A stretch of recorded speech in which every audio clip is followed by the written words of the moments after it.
Hello, Greg.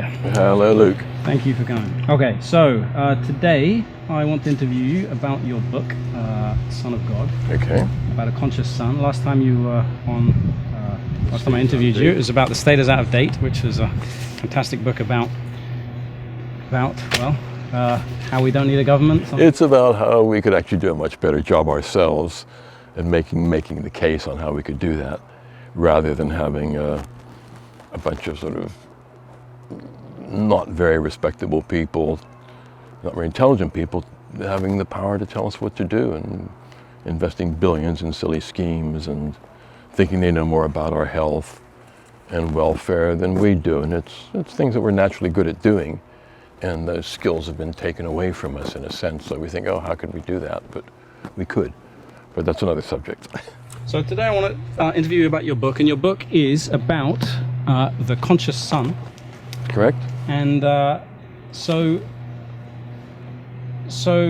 before we kind of get anywhere with this, I'd like to understand what you mean by conscious. You know, what kind of definition are we working with when we say the son is conscious? What does that mean? It means self-aware, basically, knowing what you're doing.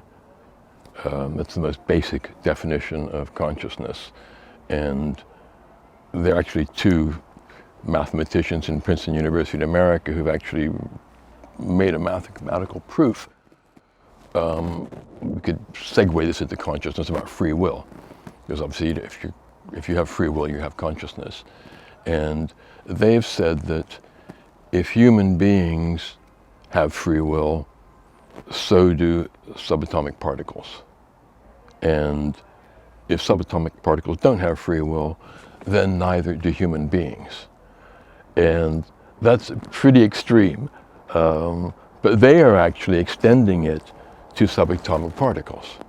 But I have had conversations with physicists who believe firmly that everything that we do, including if I stick this finger in my ear and go like that, was predetermined by the arrangement of particles at the Big Bang.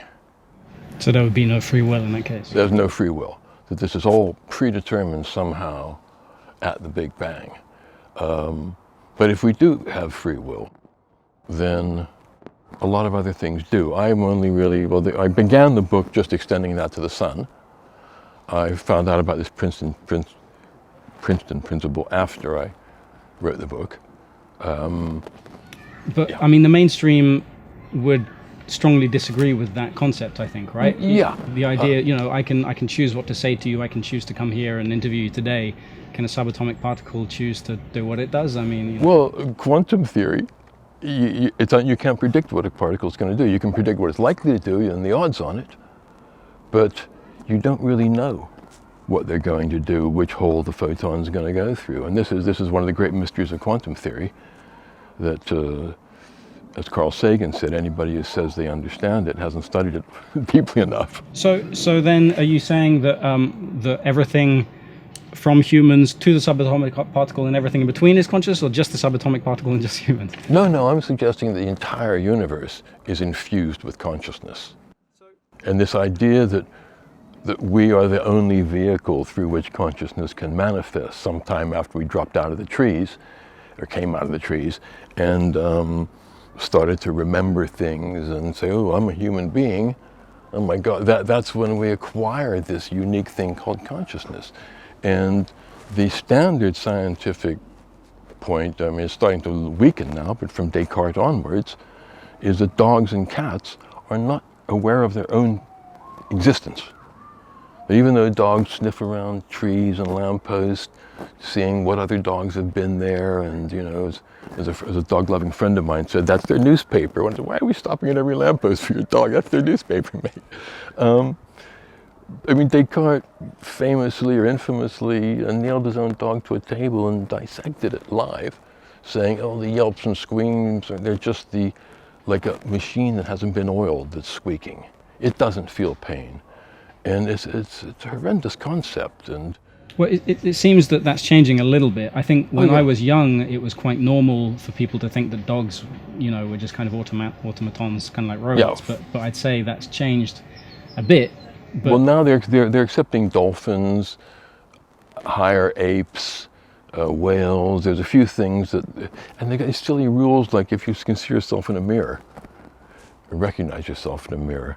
But you know, when I used to be a fisherman, I'd dig for worms, and you grab a worm, and it uses all its energy to get back in the ground before you can pull it out, and it often does because it wants to stay alive. If that's not self-awareness, what is?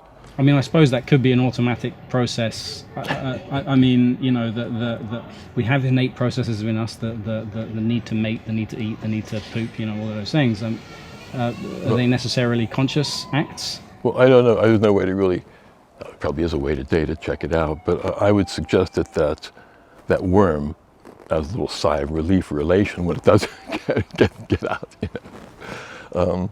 But that's a separate matter. Well, so we have this kind of, we've begun to accept that living systems are conscious, you know, to some degree, whether it's a dog or a dolphin or a pig or, you know, an insect or whatever. But the idea that non-living systems are conscious is, I think, probably still a step too far for most people. Well, this is again, it's a very new, difficult concept to understand, but it's an ancient concept. And it goes way, way back, way before Descartes, way before Christianity, the Abrahamic religions that really said we have reign over everything else on the earth, and the only conscious things in existence are human beings, God, and the angels, and the devil. And everything else is unconscious. Now, scientists sort of took that on, and they excluded God, devils, and angels, and just said only we are conscious. But before then, people had an appreciation that trees were conscious, that rivers had consciousness, and they respected them, and they communicated with them, if you like. And they built great monuments to the stars and the sun that I see as the information technology of the day, not just elaborate burial chambers. We still haven't figured out quite what they did with that structure, but it's a hell of an undertaking to make if there's no payoff at the end, unless it was like the HS2 of the day, spending $100 billion on it. So I mean, of course, these ancient cultures believed in a conscious world. They had a kind of animistic perspective on reality, yeah. But you know, that's not normal in today's world. So why do you think the sun is conscious? You know, what led you to believe that the sun could be conscious? It's not a normal way of thinking. Well, first of all, it is a normal way of thinking. I mean, it was for thousands of years before the Abrahamic religions and Descartes came along and told us this is nonsense, you have to forget about this, and started burning people who felt that way. But it was the default mode. So what reconnected me with the default mode was my first LSD trip in 1966 in Berkeley, California, where I climbed to the top of this Strawberry Canyon, looked over the San Francisco Bay, and looked up at the sun, and started staring into it. And I did that for about 20 minutes. I know you're not supposed to stare into the sun, but I was recognized, I could. There was no squinting, it was easy, it wasn't hurting my eyes. And that's when I realized there's somebody staring back, if you like. You know, it's not a completely one-way process. And that's just something I held with me as a special little understanding for the rest of my, the next 30 years. And it wasn't until 2000 that I decided, let me just write a book on this and explore this subject, a bit more. Because just saying the sun is conscious, end of story, people just think you're nuts. But as I started to explore it, everything I turned up, scientifically or historically, made more sense of it. And it just, if you were coming at it from a completely unbiased mind, nobody had ever told you that human beings are the only conscious thing in the entire universe, and that you have to have this particular wiring of neurons that we've got in order to have this consciousness, which is the greatest mystery of our existence. That's not me saying that, that's any scientist or philosopher, even though it's consciousness trying to understand consciousness, we have no idea what it is. But it is an energy field. It's not a completely physical matter thing. And to the end, and the sun is itself a complete energy field. So if you're looking at it impartially, and you find out, first of all, it's the light of life for everything. I mean, we're recycled sunlight. That's the energy of life. It's stored in plants or animals that eat the plants. We take that in, we recycle it as human beings. It's the light of life coming out of our lives. And it's the light of life for every plant, tree, flower, they're around. So just, that's not an argument, but maybe that thing which makes life available for everything else knows life itself. But also it's the behavior of stars. If you, from the scientific viewpoint, they're just accidental phenomena, completely haphazard, that happen to bring us the light of life. But then you look at other things they happen to do. They live as couples. They always pair up, and most systems are binary, and they travel through their galaxy as a couple, sometimes like a pair of figure skaters, it's been said. Okay, that could be accidental. They live in communities of millions of stars. They're not randomly scattered about, but they live in stellar communities. That could be random. That could be accidental, maybe. They're formed out of clouds of hydrogen and helium gas somehow coalesces accidentally into a star. We'll come back to that. And we're only aware of this between the sun and Earth. I suspect it's this case with all the other planets, but NASA discovered this about 6 months after I finished writing my book, Son of God, and which is the magnetic portal that connects the sun to Earth. And they said they would have never believed it, but they've got 4 satellites that are clocking it. And it's a magnetic portal or field that comes off of Earth. It's the diameter of Earth, comes off of the sun's corona, where it's diameter of Earth as well, I guess. And every 8 minutes, they join together. And when they join together, tons of high energy particles pass back and forth between the sun and Earth. Does it do this with other planets too, or just the Earth? Well, we haven't got, it's an invisible portal, so we haven't got the technology to find that out. We haven't got, a dozen satellites surrounding other planets to check these things out. I suspect it is. They have detected the similar portals connecting galaxy to galaxy outside of the Milky Way. And it just... This is all new to me. I can't say that one's accidental. Yeah, right. That sounds like something's going on there. And you have the solar wind, it's called. It's a stream of charged particles which come off of the sun because the sun spins, and they come off, and it's a spiraling action, but it encases our entire solar system in the heliosphere, which is a protective umbrella, protective case around our solar system, so that when high energy cosmic rays come in from outer space, the ones that can sort of damage the surface of the planets and eat our atmospheres up and so forth, we're protected by the sun. The sun actually protects us from galactic rays from space? Yeah. And we're all in this little bubble traveling through the galaxy. If you're completely impartial, you think there's some consciousness going on there at a very high level. Well, let's say there is. Why is recognizing that consciousness important? Why bother? Look, it's the sun. It's the star in the movie of life. It's the most important thing in all of our lives. There would be no space for us to exist in. There'd be, without the sun and other stars, there would be no matter to make stuff with.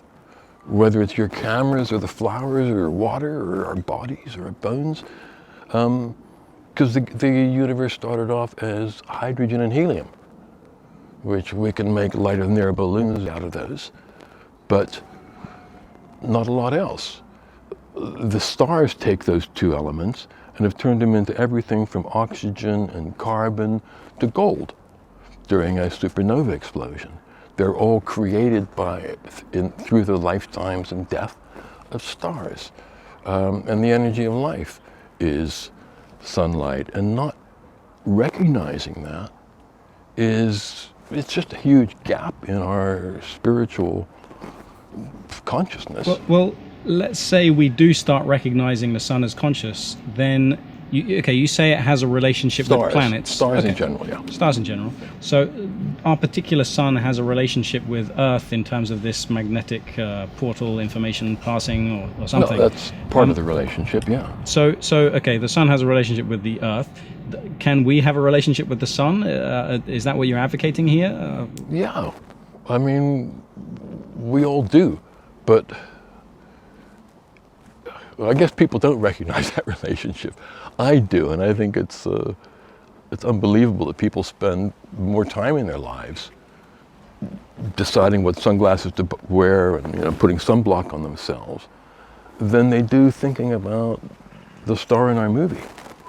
And I think it's no accident that we call celebrities stars, because stars are the celebrities of the galaxy, and people used to worship them and recognize them and get the energy from them on a dark night, which we don't get many anymore. There's no light pollution.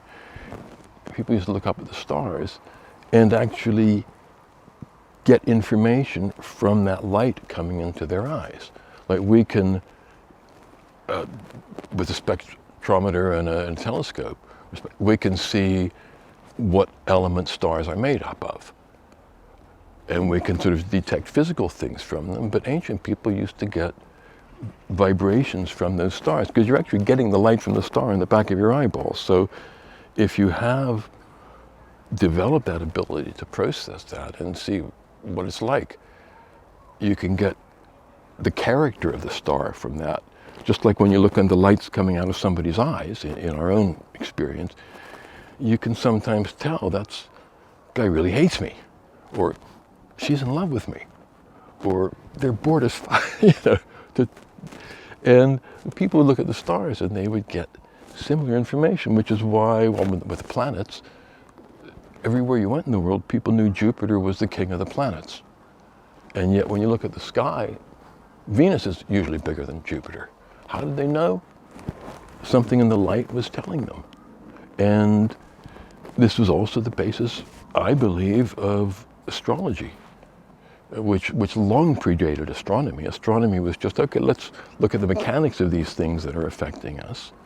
But it's... I mean, this whole having a relationship with the stars and getting information from them, though, is a lost science, I suppose. I mean, certainly now, if you say to someone in the street, oh, I talk to the sun, or, I have some relationship with the sun, they'll probably think you're a bit crazy. It's not really accepted in our cultural, system.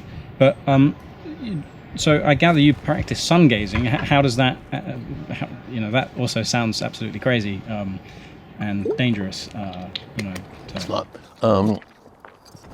William Turner used to sun gaze, and he would stare at the sun for long periods of time. He was known as the painter of light.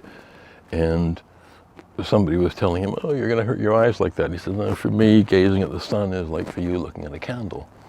And it is something that you can adjust to with practice.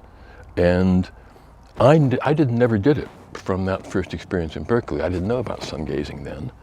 And, acid didn't become part of my life for many years after that. And it was, there's a HRM, I think is the man's, he goes by his initials, an Indian sage who goes out and talks about sun gazing and nothing else. He doesn't think anything about the sun other than what sun gazing is good for and how to do it. But you've seen sunsets where when the sun's just this far over the horizon, you can stare at this beautiful orange, red, yellow globe. I'm afraid to, though. I'm afraid that it'll damage my eyes. That's what I've been taught since I was young. Oh, well, not when it's just come up or when it's just going down. And if it is going to damage your eyes, you're going to be squinting when you do it. It's not like, and also if you look at the actual records on it, you'll find that most people who, even they've been blinded for 2 days by looking at the sun, and they fully recover. But it's not something that you should do. But when it's going down and after it's gone up is a completely safe time for beginners. And I sun gaze quite often on a reflection off the water or off a window, or if it's going through thin light trees. And why do this? What do you get from sun gazing? Why would you do this? I just connect with my divine star, if you like, and I get energized by it. It's a type of meditation, if you like, but it's a powerful. It's inspirational at times as well. So I mean, you're advocating having some kind of direct communion relationship with the sun here. So it seems like so. Well, if you do, well, what kind of feedback can people expect? I mean, and what kind of relationships can you develop? Sun gazing is one. What else can you do? And then what do you get back from it when you do it? It's if you'd never had parents, you might have how would you describe to somebody what the effect is of loving your parents and interacting with them and just sharing your life with them? If you never even knew that there was such a thing as parents, you were brought up in a baby farm somewhere, processed out, you wouldn't understand any of that. It just lightens up my life to have this relationship. So how can someone who's, where all of society is the equivalent of a baby farm in that respect, how do we build that relationship? What do we do? Do we just say, hello, son? Is that it? What do we do? Just recognize that it's not an accidental ball of life. It's not an accidental ball of light in the sky that happens to bring us life. This is our father and mother on all sorts of spiritual levels. And it's no surprise that the Christians burned people for centuries because they held this belief, because it completely undermines the whole God made everything in the universe for us. And he put stars in the sky so we could know when to plant our crops. And he put the sun up there to bring us light by the day, and this idea that God created the sun for us. And I mean, we have this really warped view. And even though people might not go to church anymore and say, I'm not a Christian, I'm a pagan, they still tend to feel that we're the only living thing and everything put on this planet here is just for us, and we're not part of the wholeness. And for me, the actual living sun part of the book is just one chapter. And the rest of the book after that is mainly the inevitable implications of that. I mean, if the sun and stars are conscious entities, celestial beings, then many other things fall into place and can't really be avoided.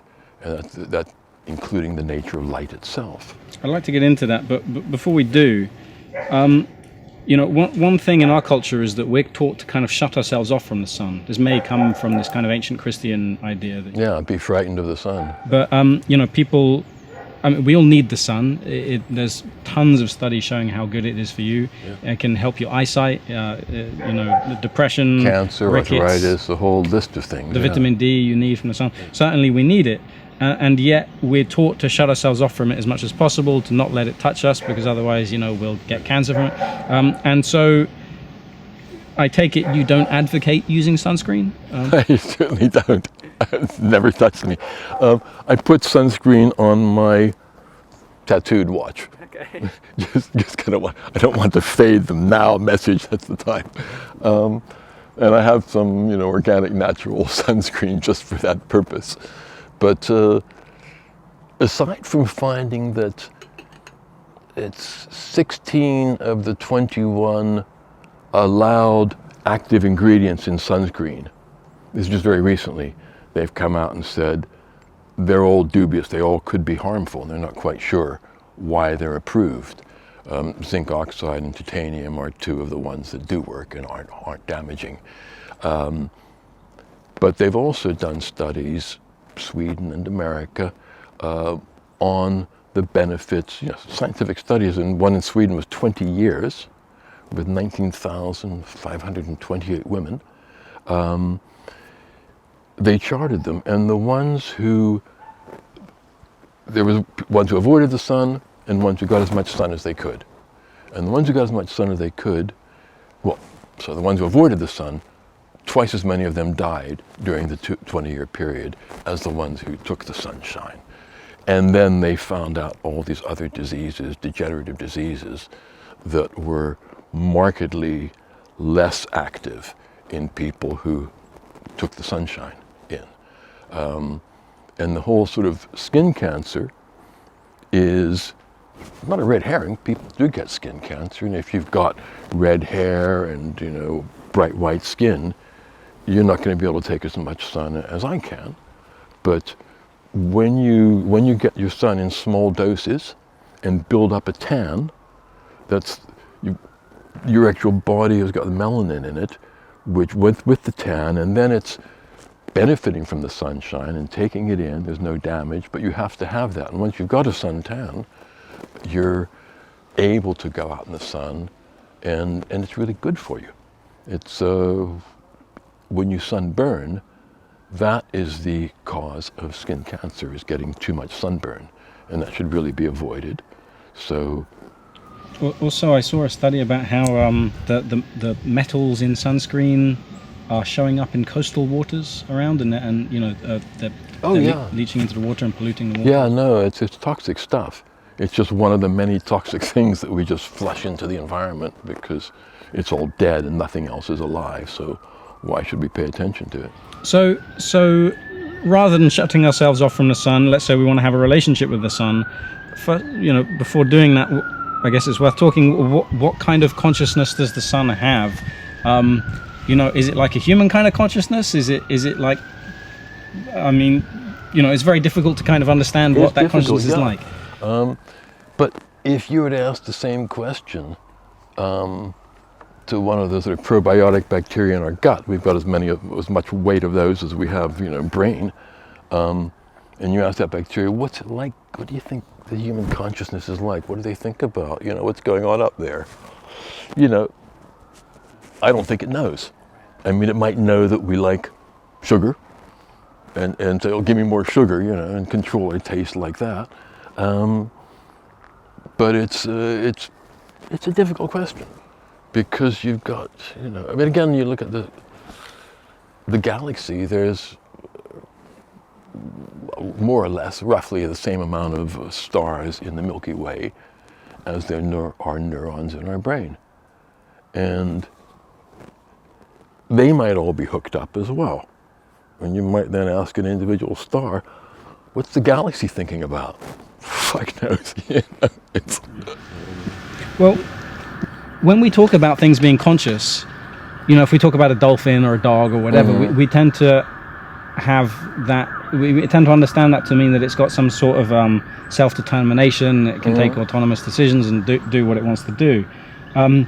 You were talking before about the sun traveling through space. Remember I interviewed this guy, Nassim Haramein, I don't know if you know him. Yeah. And he was talking about how we have a model of the solar system as a kind of 2D thing, these circles. Yeah, it's a spiraling and it's actually spiraling through space. Yeah. It's a 3D thing. So does the sun appear to have, in your opinion, a kind of autonomous decision making in terms of what it does and where it goes, and in the terms that we understand, or? Well, it would seem that way because according to the laws of physics, if stars are just dumb dead balls of matter responding to the laws of physics, galaxies would fall apart. They'd fly off at the end of the galaxies, and stars at the edge of the galaxies wouldn't be traveling the same speed as stars at the center of the galaxy, and yet they're not behaving according to the laws of physics.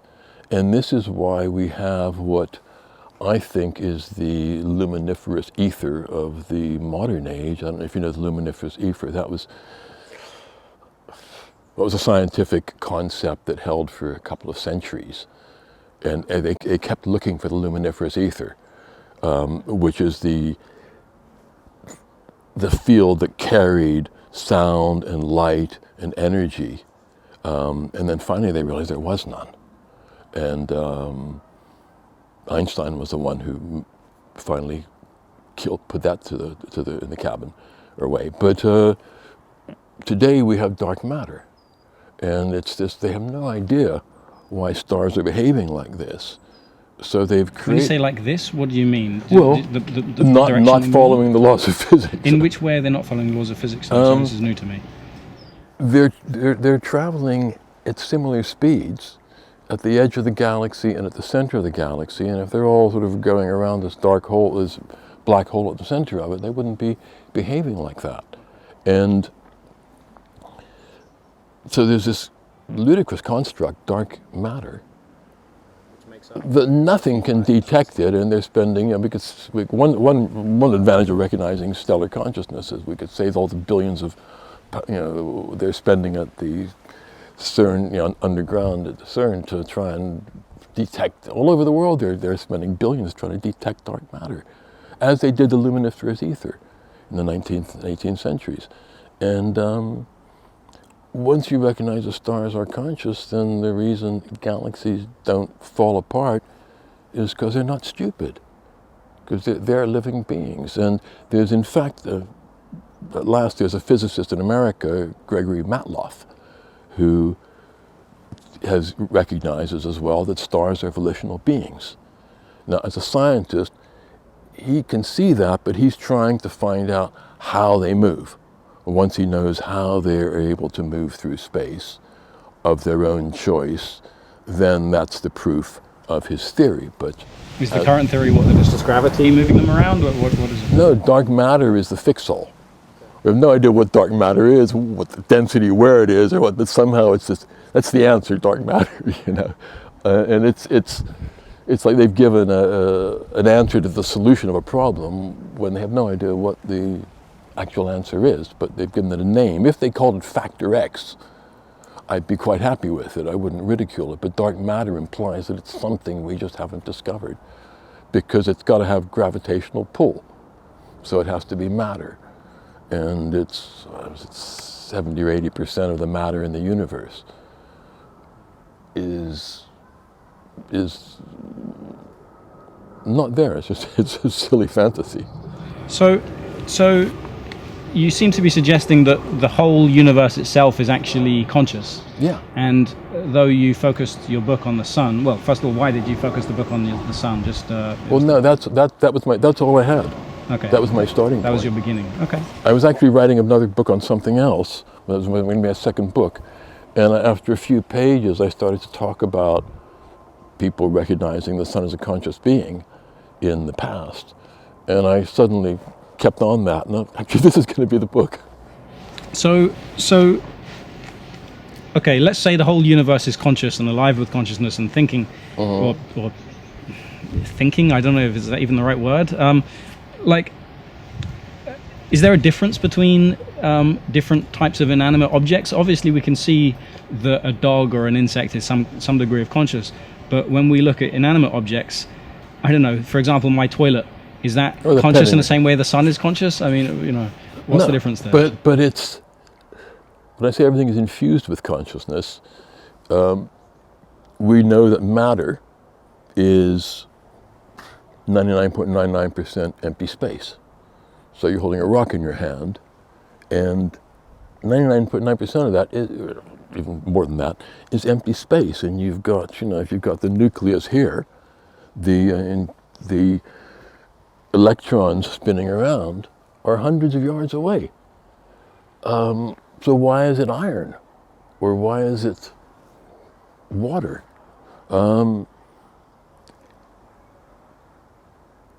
I just suggested consciousness has something to do with that, but the electromagnetic force is the key factor here. And this is where the writing about the sun and celestial beings led me, through various stages to recognize this, that light is the ultimate force, consciousness of the universe. It's the thing that infuses the entire universe with consciousness. And if you look at the electromagnetic spectrum, visible light is just a tiny bit of it, as we know.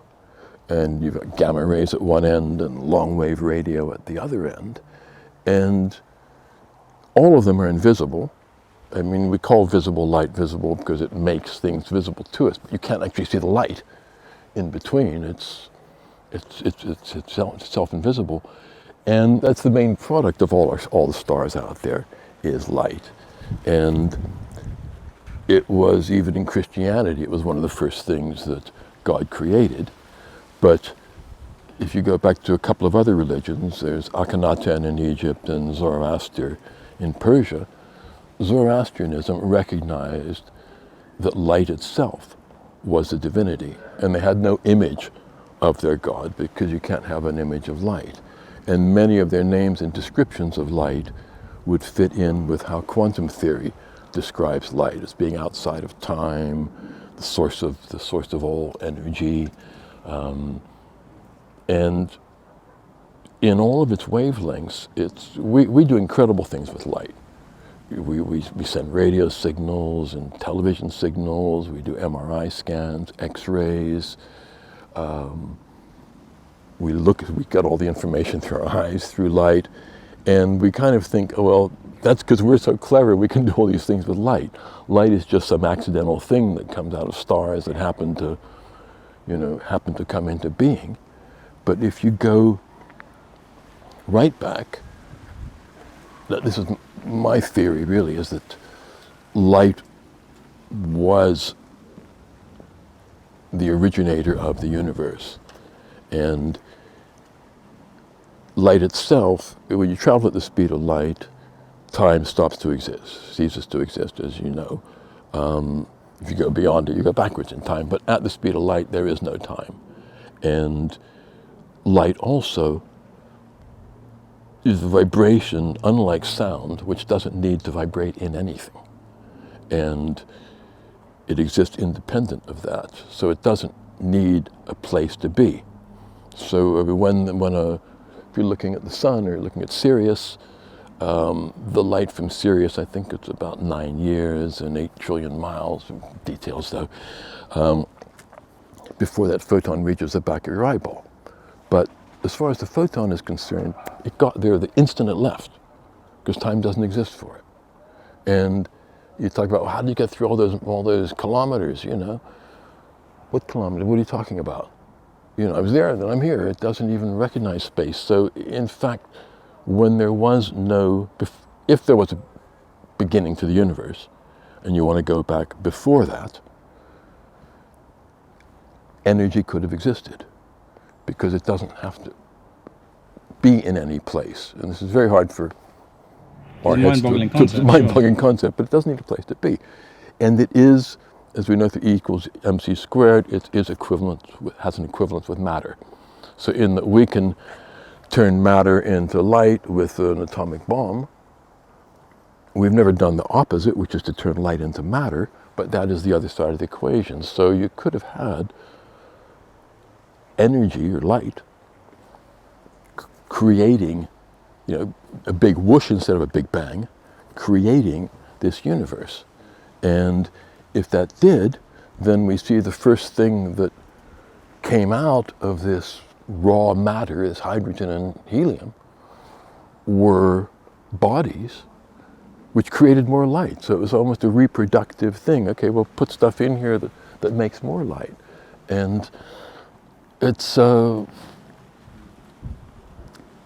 as such, it is light. Light exists inside. It's the EM force that is giving iron the qualities of iron, and carbon the qualities of carbon. So to put this very simply, it sounds like you're saying light itself is God. Yeah. And it's the creator of all of. And Zoroaster was also said that, and Akhenaten. And when I was looking at particularly Zoroastrianism, it's still around. It's one of the oldest religions on the planet. A lot of its good ideas were thankfully lifted by the Christianity and the Abrahamic religions, but it was the first religion to see goodness as something to aspire to. You never had a God who was goodness. And light is something we always associate that. You know, it's always the forces of light against the forces of darkness. And you're inspired by light, and you see the light, and you shed light on things, and you go for enlightenment, and you're delighted. It's always associated with spiritual, uplifting, happy, wisdom. So intelligence too, right? You say, bright, dazzling. And so it's, in a sense, our linguistic body languages tells us about the nature of light itself, but we're so far removed from making that connection to it. And it's interesting also that Zoroastrianism was not intolerant of other religions. You know, it wasn't, you must do this because God says it. You know, it was, if you want to worship flying pigs, fine. You know, you can live in our community, we don't mind. Well, so okay, we have a conscious universe that is built on light, perhaps, let's say. But within that we have physical matter, and it seems that you're suggesting that that's all conscious too, which I guess goes back to animistic ideas. Infused with. I mean, I have trouble with that myself. Right. I did once. I think it was in Goa. I have this this feeling that every grain of sand on the beach was doing its bit, you know, to get up at the top layer and be polished. And you look at microscopic photos of sand, and they're all completely different. It's quite interesting stuff. How I think that at the lowest level, that consciousness just manifests in the atomic shape and the qualities of the product, of the item. And when you get down to quantum mechanics, then you see, or they see it in action, in the unpredictability of matter. Well, at that level. In indigenous, animistic philosophies, we had, they'd see a lake as conscious and a mountain as conscious, and certainly the air as conscious, water as conscious. They'd see that. But right now, okay, so we humans are conscious. I'm conscious, you're conscious. We have bacteria inside us that may be conscious. So we have we have our own individual consciousnesses, and then there's been work by like Dean Radin, who actually he's on the back of your book, isn't he? Or was it Princeton University, showing a kind of human collective consciousness. So I'm conscious and you're conscious, and we also share a collective consciousness with everything. Now, when it comes to physical matter, where does it separate? So let's say the sand is conscious. Is the beach conscious? How does that work? The mountain, or the ocean. That consciousness of the mountain is made up of every single molecule that makes up that mountain. It conspires towards giving the mountain whatever character it has. And you lived in Nepal for a couple of years. People ascribe different characters to different mountains. And you get winds, certain winds have a character coming off Africa into the Mediterranean. And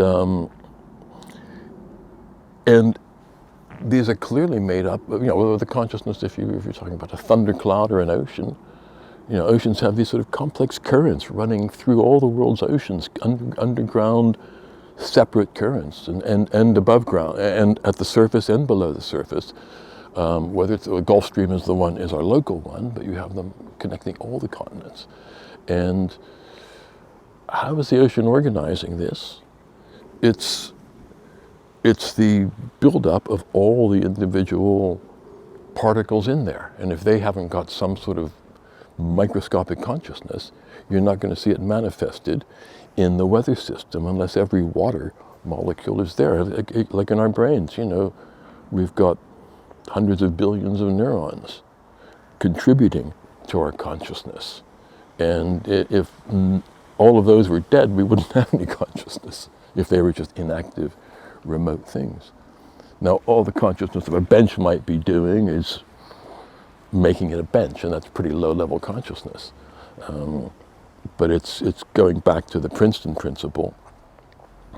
And I suppose it comes out of the unpredictability of particles that has been discovered by quantum physics. I mean, that's the thing, you know, most people would disagree with this idea that the whole universe is conscious, and they would say that inanimate objects are simply inanimate and there's nothing going on beyond the physical reaction of... They'd say the same thing about trees, but now they've discovered the so-called, scientifically called Wood Wide Web, where trees communicate with each other underground through a mycorrhizal fungi network. They help trees that are in need, and they store up food, extra food, and they can send nutrition to an ailing tree.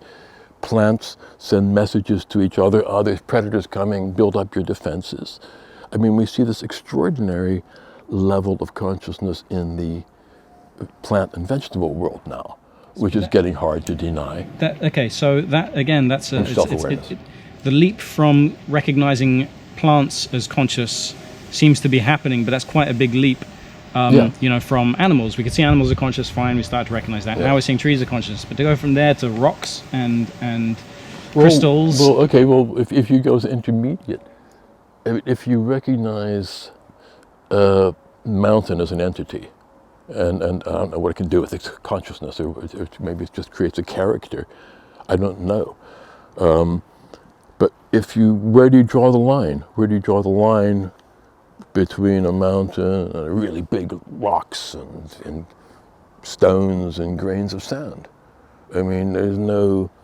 Same with animals. Where do you draw the line as you come down? Once they say, okay, cats and dogs, and there's going to be breeds of dogs, then it's going to be mice and rats, and then worms, and you know, where do you say, no, these are conscious, these aren't? You can't really draw that line. And when you have, if you look at weather systems, I mean, if you're looking at the particles of those, they're not inanimate. We call weather systems inanimate. We call mountains and rivers inanimate. We call trees inanimate. And yet, you know, if you did a time lapse of mountain ranges being formed over millions of years, it would probably be as eye-opening as when we see plants in time lapse and see them struggling and reaching for the sun and so forth. Who knows? Fair enough. Well, okay, so we can see, you know, the world around us in this physical earth that we're on might be animate in some ways, even though it appears inanimate.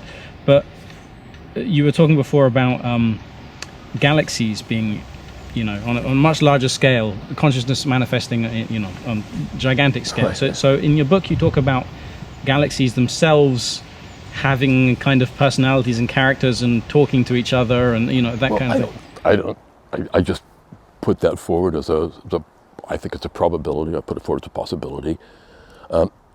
First of all, every star has a note, an electromagnetic signal it sends out, its signature, if you like. So you can pick that up and it stays constant. As what, like solar flares, or what do you... No, just an electromagnetic signal coming, you know, its actual note, if you like. Radio or something. Yeah, you can, I mean, scientists recognize this, and they've all got their own character. They don't call it character, obviously. So you've got, you know, 100 billion plus stars in the Milky Way, all sending out their signals. Their note. The Milky Way has one coherent signal that it sends out, as does every other galaxy. So it's just the same thing repeated on a different scale. I mean, human beings are all remarkably similar from the point of view of any other animal on the planet. And we all have our kind of signal. Though possibly our group signal is a bit more of a cacophony than a solid thing. But they have also found the links between galaxies, the magnetic portals that connect one galaxy to another, because they can spot them, or the effect of them at a distance. They're invisible fields, obviously. So my supposition is that the whole galaxy is connected. I mean, all the stars are connected by these portals. And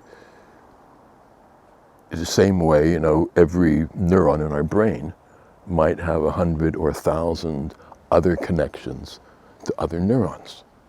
And how those interact and create thought and manage the body is still way beyond our understanding. But if these connections are found between stars within a galaxy as well as within galaxies, you have this connected network of entities with that incredible capacity. What they do with that, I can't tell you. I mean, we think you have to build machines with consciousness, but there's all sorts of other things you can do with it. So it seems to be in the book that you are suggesting that galaxies themselves are a kind of fractal expansion of the human brain, and that we have all these little neurons that are firing off and talking to each other, and we have this grand consciousness that we use to communicate to other things. And it seems to be suggesting that stars form a similar function to neurons in our brains, and these grand galaxies are I think that's a strong possibility. I mean, there's no way to really prove that, but if they do start to find that stars are connected, if they're able to have the technology to detect that, which is difficult, but if they are connected, then that's almost certainly what's going on. I suspect they are, and whether there are magnetic portals or not, they're all sending electromagnetic signals out constantly, and we tend to think that solar flares and coronal mass ejections are all just like, we pass wind on undigested food, just these random occurrences on the sun. Now they have got satellites on all sides of the sun. They've got satellites orbiting the sun that the orbit goes out past Earth and Mars and comes back again. And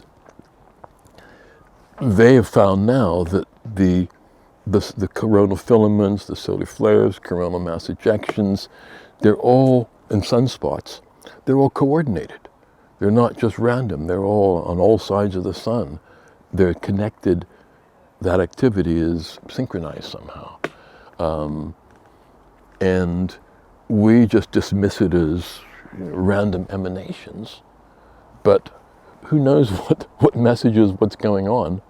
I mean, it's massive displays of energy, and perhaps it's a purpose, perhaps it's not accidental. When we do stuff like that, there's always a purpose to it. You suspect that perhaps the sun is talking to another sun using solar flares or sending something? Sending messages out with the coronal mass. Who knows? I mean, a sort of out there physicist friend of mine, suggests that we might be one of the most popular reality TV shows in the galaxy. Look at planet, look what I got here, mate. Well, one of the ideas I really liked in your book was this idea of galaxies themselves being conscious and using, suns being neurons, but like they're using light to instantly communicate with each other across it's again, this is a hard thing for us to get our head around, because the light that's reaching us now, we've aged 8 minutes. Well, it comes, but it arrives, the photon is exactly the same. It can travel trillions of miles through space, and that photon has not lost any energy en route or spent any time getting there. So in a sense, all those lights, they're all connected on a instant. I don't know, I can't get my head around how that means for stars communicating with each other, but I do believe that the sun, which makes everything visible, it gives us the light that we can see with, I believe the sun sees itself, is able to use light in the same way that we can. Every single animal on Earth has developed eyes.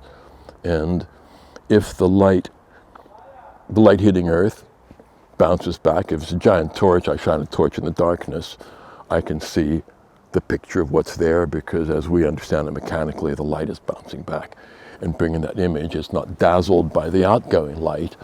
So if the sun, the sun light bounces back, we call it, to the sun, it's got a lens the size of the sun. So it's going to be able to see insanely good detail of, however it might want to interpret that, or whatever it's able to interpret. So star to star, they may be, like people in a room, aware of each other's presence and seeing each other. Who knows? It's I like one of the things you're talking about in the book also about how, with light being intelligent, you were saying that light is able to convey just vast amounts of information. Yeah. With this, all of these light photons coming down from the sun onto you, about just one bounces off you and, goes directly towards me. Yeah. And, that little scatter of the millions that are showered on you, the scatter that I see then carries just all of this information. I can see your face and who you are and your personality. And all that. Well, I mean, I've gone beyond that actually since I wrote the book, because I've since then discovered that Plato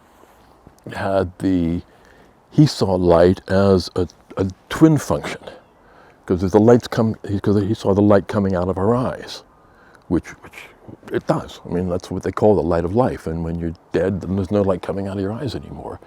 And he saw that as combining with the light from the sun or other sources to then bring us into the world. And I've thought about this a lot, and this is not solely a picture at the back of my eyeballs. I mean, I'm looking at the sky, a house, you, flowers, cameras, and it's because the light's coming out of my eyes, conjoining with that, it's bringing me into the picture. So I'm here, I'm with all this stuff. It's not just a picture at the back of my eyeball. And that's a really clear sensation. Now, to fool us into doing that otherwise is taking some incredibly high-tech virtual reality technology, and you can fool yourself into thinking that. But it's, here you really are there with no technology doing it other than the light coming in and out of our eyes. And that Plato's theory held for about 1,500 years. And eventually it was, I don't know why they let go of it. And just because light does come out of our eyes. And and so I don't really see it as a mechanical as the light bounces off and all the green, everything but green stays with the leaf and the green comes to my eyes. It's like bringing us into the picture and making us part of it. And yeah, I was going to say informing us of the world around us, but it's not. It's making us part of that world. So we were talking before about these solar flares and the stars communicating with each other. One thing that caught my eye over the last few years was this idea of a kind of it was Major Ed Dames. You know him? He's a remote viewer guy, and he was talking about the kill shot. You heard about this? The kill shot. The kill shot. And it was this idea of this grand solar flare that was going to knock us back to the 0th century, whatever, or before, potentially. That's the coronal mass ejection you're talking about. Yeah. Okay. Yes. Right. And right now we can see that we're on a planet and we're screwing up the planet pretty badly, and there's a kind of anxiety among a lot of people that the ecosystem's going to break down, and human civilization's no longer going to be able to support ourselves. Maybe the Earth will have something to do with that, and as George Carlin says, shake us off like a bad case of the fleas. So there's this kind of slight anxiety that maybe the sun could kill us all one day. And my question to you is, let's say the sun is conscious and we're saying hello to the sun. Do you think the sun likes us? Do you think the sun wants us to be here, or do you think it would happily conspire in our demise? What do you think? I have thought about that. I don't know what I think really. I do think that there's enough people on this planet who really love being here and enjoy the pleasures of the planet. I mean, they're not all looking at their phones when they're getting that way. I think we're honoring our existence by and large. I mean, everything we read about is wars and politics and Brexit and poverty. I mean, we're sort of focused on all the news is what's bad, seems to be what sells. But people are good. So the coronal mass ejection is yeah, there was one, I think it was 1858, the Carrington event. And it was gorgeous. People went out and stared at the skies. This is amazing how beautiful it is. You know, nobody got headaches or sickness or burned or anything by it. Telegraph cables, you know, caught fire, and that was because it was channeling that energy. But it was actually a beautiful energy just for people to enjoy. And today, of course, it would melt down a lot of our power systems and technology, and you know, electronic systems in cars would melt down. So if one of those happened, it would be a serious body blow. It's not going to affect the whole Earth, because these things pass through over a period of hours, and the Earth is not rotating fast enough for it to hit the whole Earth. So some lucky countries would be completely unscathed. Oh, fuck you. And be the new rulers of the world. So yeah, it's a sobering thought, but I've lived when I had my house in Goa, we had no power, hardly any power, and no running. You know, we had none of those mod cons, and life was great. I mean, and you never had to put things on the wall and charge them and call up people to get things fixed. I love all the technology and all the mod cons, but they're not essentials to life. They're essentials to maybe banking and governments and certain things we're used to. But so if the sun knocked us back in that way, it might actually be a good thing for humanity on the long term in some way. I don't know if it'd be a good thing or not, but I think we would survive it. Right. So I mean, going back to that question though, do you think the sun likes us? Do you think you know, when we have a relationship with the sun, there's a goodness going back and forth, and it kind of loves us in some way? Does it love us, like us, or is it crying, or is it angry? I don't know. It's not on Facebook, I can't tell. Yeah. Okay. I love the sun loves me, it supplies me, you know, but it loves me, it loves this, it loves the sunflower, it loves, you know, the tree. It's infusing all of us with life. It's non-denominational. I don't think it really gives a damn what we eat or how we trim our facial hair. It's how we behave, how we respect life, and that's all up to us. It's whether the sun likes us or not it enables us to do whatever we want to do. Yeah, I'm very much interested in having a deeper relationship with the sun, and I recognize after having read your book that I've basically ignored it my entire life. Yeah. And you know, having read your book, I'm still not quite sure what to do. Like I'll go on a walk with my dog and I'll look at the sun and go, "Hey, sun," but I don't know where to take it further from that. You know, and I recognize that there's probably a deep relationship to be had there, but I don't know how to create it or nurture it. So, do you have any advice on that? Sun gazing, and if you're not squinting and and it's on the horizon, I mean, you don't get many sunsets. Well, maybe in Bristol you do, or wherever you live, but I don't get sunsets or sunrises. You have to travel for them. But that's when it's very, very easy for anybody to do, and it's only as the sun rises, there'll be a point where you're squinting to look at it, and that's when you stop. But you're not going to damage yourself by it. I mean, even when I did my first sun gazing, it was 20 minutes. I didn't damage myself, but those conditions were appropriate for sun gazing at the time. But it obviously gives you something back, otherwise you wouldn't keep doing it. Yeah, it's like what you get out of music, a beautiful tune that it lights me up, it energizes me. And then I was researching the articles on sunblock and the dangers of it. I realized all the other things it does for me on a psychological level, just on the overall good health and happiness and freedom from degenerative diseases, which is pretty good as well. And I think some of that's from the sun gazing. It does more because not just the vitamin D. That's the other thing they found out in their research. There's other factors there that they don't know what they are. And probably more to be discovered as well. Well, the feel-good factor, and I don't know how they can measure that, but it's good to feel good and to get uplifted by something like that. It manifests on all sorts of levels. Well, with recognizing the sun as intelligent when we try and open this communication, whether it's for sun gazing or just thinking about sun or whatever, it's a little difficult for people from our culture to do that because I think we're quite limited by ideas of how intelligence can manifest. And, maybe things are changing now. With slime molds. I don't know if you've seen that thing with the Tokyo subway and all that kind of. So, one thing that your book talked about that was really interesting was about how microbes themselves have character.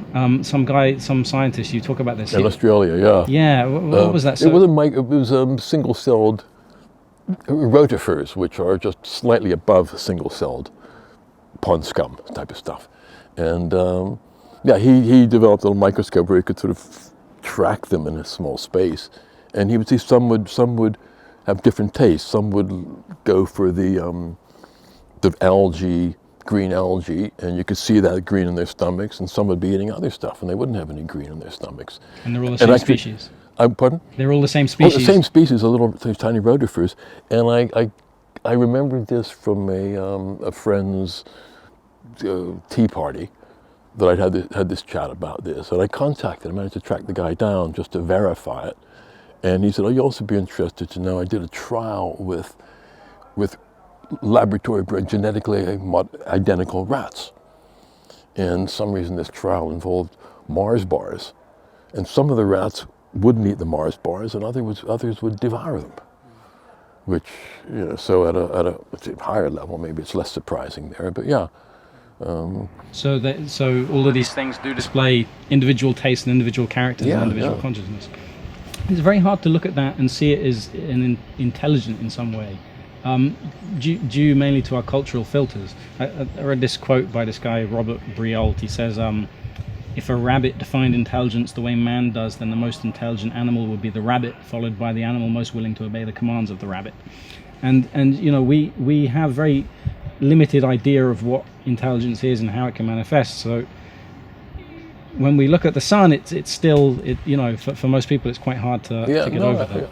I realize that. That's why I had to write the book, because having had this awareness for 30 odd years before I wrote the book, I would only bring it up when people would talk about SETI, Search for Extraterrestrial Intelligence, and we're sending CDs up into space and God knows what, and listening for radio signals. And I would say, well, listen, the most intelligent thing in our whole galaxy, in our whole solar system, we're completely ignoring, the sun and, sending out, looking for intelligent life out there. But people never got it. People just look at me like I was a madman. Well, that's the thing. So it's considered a mad view to be considering the sun as intelligent. Oh. So everything that you've told me and everything in your book, and there's so much more out there, points to the sun actually being intelligent. However, that's a very fringe view. Is there anything for a kind of, a hardcore atheistic kind of very, orthodox science-based person that can change their mind about that? Well, the first thing is to recognize that, as opposed to all the religions out there, the sun is not a delusion. It's there. It is bringing us the light of life. There's no denying that. So you can take it from, you can look at it from there with an open mind and a scientific mind. And as I said, what astounded me was that so much of the science, or let's say none of the science contradicted it, and a lot of the science underlined it when I was writing the book. And it is an unusual, it's a, how do you describe it? Yeah, it's not in our mindset at all, the idea of stars being celestial beings. But my father gave me advice from a very young age. He said, always keep off the beaten track. And I have. And in 1967, when my brother and I were introducing people to this brand new idea that what you ate affected your health, and selling natural foods and selling the first organically grown foods as well, people looked at us like we were completely nuts. It was a completely alien concept to think that food affected health. And today, for many people, what could be more obvious than that what you eat affects your health? But then, nutritionists didn't even accept that. As long as you had the right level of protein, fats, and carbohydrates, didn't matter whether it came from Mars bars and chips or from organic, rice and broccoli. You were going to be okay, and that was a crazy idea that we were putting out there, and but one that has some history and does make sense. And as I say, the concept of a conscious sun is not new. It's as old as the hills, and was once held sway wherever you went, whether you were in Mongolia or the Celts, all the Native Americans and the Egyptians, the Maya, the Cambodians. Everywhere you went in the world, people recognized the bringer of life as a living entity itself and one with divine status. So I might be one of the only, what do they call them, sun priest or something in the world today, but they used to be one of the most coveted jobs on the planet. Well, you were talking about the trees before, and they were not considered conscious, and now we're understanding that they are, and they share nutrients and they share information with each other. Do you think science is going to catch up with this about the sun? Oh, eventually, I think it's inevitable. I mean, at the moment, they're just suffering from a Christian taboo and this headset of Descartes that is, I think, therefore I am. And on that was the assumption that dogs don't think. But it's experiencing. If you know who you are and you're experiencing life, where does thinking come into? I mean, in a pure state of meditation, you try to avoid thinking at all costs because it messes it up. Well, so finally we're on this planet in this human civilization that's really fucking things up. We're on a society of just rapacious greed. The Amazon is burning right now. It's dominating the news.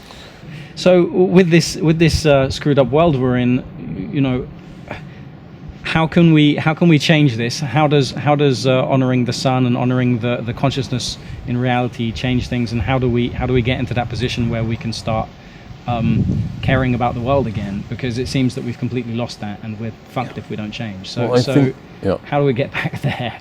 I think the most important thing, and many people have done this, is recognizing our total connection with the world. The sun is a huge part of that, because there wouldn't be a world without the sun. So that's a major point in it.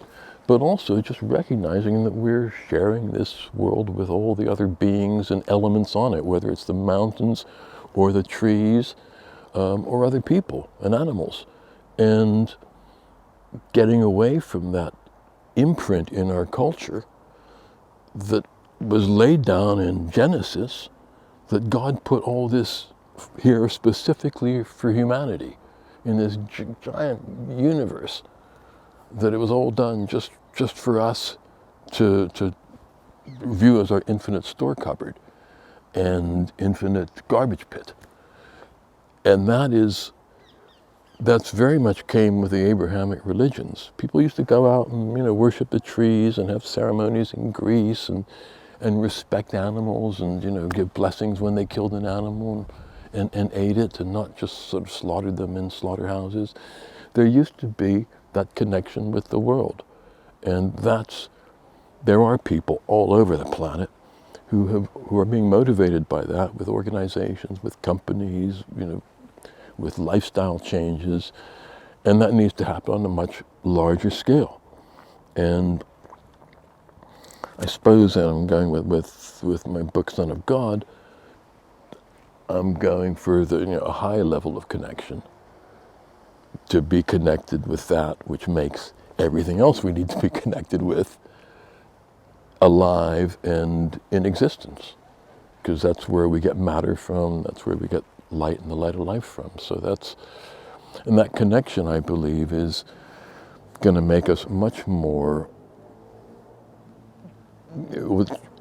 much more able to behave in a way that will sustain all of this, rather than just this endless growth that we're supposed to have, more things, more stuff, where we've got everything we need in this world, and we don't need to, I won't even talk about wars and stuff like that, but we don't really need to destroy it in order to enjoy it. It's the greatest oxymoron on the planet. Thank you, Greg. Thank you very much. Your book, if you I'll show my book. am holding it up, is absolutely fantastic. I recommend. Let me just zoom in on that. There we go. Son of God.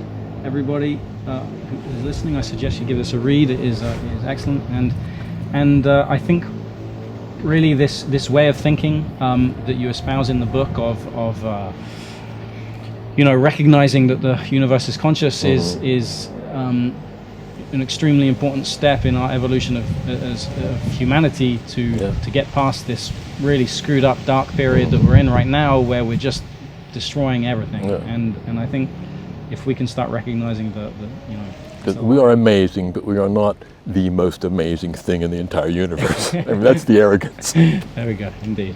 All right, thank you, Greg. Appreciate it. Thank you.